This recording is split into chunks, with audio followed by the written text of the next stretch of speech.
وبعدين معاكي برضو مش عايزة تاكلي؟ حرام عليك، مش عايزة حاجة. يعني لو ما كلتيش هيحصل لك ايه؟ هتخسي بس. احنا لا عايزين نخس ولا نتخن ولا حتى نروح جيم. احنا عايزين نروح بيتنا.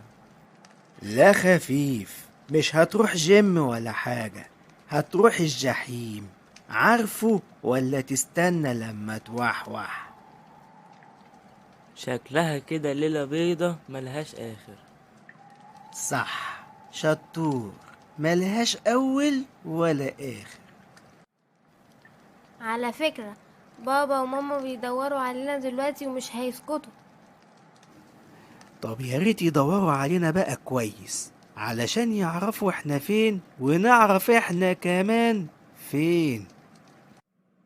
الحقنا يا حضرة الضابط، مصطفى ومنى اختفوا بقالهم فترة ومش لاقيينهم خالص. يعني ايه مش لاقينه؟ هما كانوا بيلعبوا السغماية ولا ايه؟ لا يا فندم، مش عارفين حصل لهم ايه. طب اتفضل اقعد واحكيلي على كل حاجة. متشكر جدا يا فندم. هو اختفائهم بدأ من يجي يومين، بندور عليهم ومن وقتها محدش عارف حاجة عنهم. طيب ليهم اعداء، احباب، عليهم اقساط؟ أقساط إيه يا باشا؟ دول لسه أطفال. هو أنا هنا في اسم شرطة ولا رحت مكان غلط؟ لا يا باشا، انت جيت في المكان الصح، وفي ظرف ساعة الا ربع هنوصل لهم ان شاء الله. يا أصول محمد، جهز العربية، عندنا طلعة وهتبقى ولعة. اسكتي يا بنت، شفت اللي حصل؟ مش الواد مصطفى والبت منى مش لاقيينهم؟ اه والله زي ما بقولك كده. ايوه العيال بتوع كرتون الجيزة. البوليس بيشمشم ورانا عشان يعملها معانا، بس على مين؟ اللي جابنا مش هو اللي ودانا. جابنا ودانا وهوانا. انت شكلك مش هتجيبها لبر. انا عارفة انت اخرتك ايه. دريم بارك. لا، السجن. وماله، ده حتى ليا فيه ذكريات جميلة. طب يا اخي ما تسيبنا وتروح تفتكر ذكرياتك. والله يا صاصة أنا قلت أعمل ذكريات جديدة قبل ما أرجع. يا أصول محمد، انت متأكد من المكان اللي هما فيه دلوقتي؟ ايوه يا باشا، احنا راقبينهم بقالنا فتره.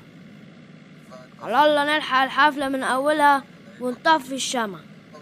نلحقهم ان شاء الله يا باشا، وكل سنه وانت طيب.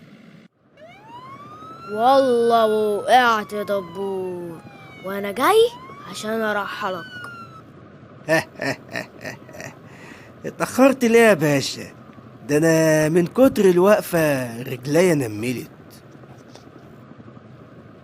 نملت؟ مكانش لاقي حق اتأخر برضو. لا عذرك يا باشا، تلاقي بس المواصلات زحمة شوية. احلى كلبش عندك يا أصول محمد للمعلم دبور. احلى كلبش، بس يا ريت تطلع على مقاسك. أو النبي يا سول محمد، لحسن دايخ على مقاسي ومش لاقيه خالص. ياه، اخيرا هنرجع البيت خلاص. ايوه خلاص، في الاخر الشر لازم ينتهي. انت ايه يا واد اللي مكتفك كده لفة هدايا؟ تكونش جاي من عيد ميلاد؟ منك لله يا دبور، انت اللي عملت فيا كده. ايه ده؟ معقول انا عملت كده؟ الظاهر ان ليا ضحايا كتير وانا مش فاكر.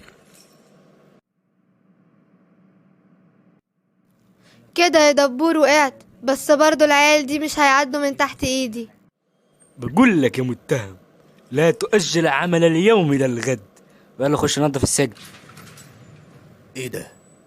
صعيدي ده ولا من بولاق الدكرور؟ ادي اخرتها يا دبور. بعد ما كان ليا في الاجرام علامات، يجي اليوم شوية عيال يدخلوني السجن. بس مسيري هخرج، والمرة دي مش هيفلتوا من ايدي ابدا.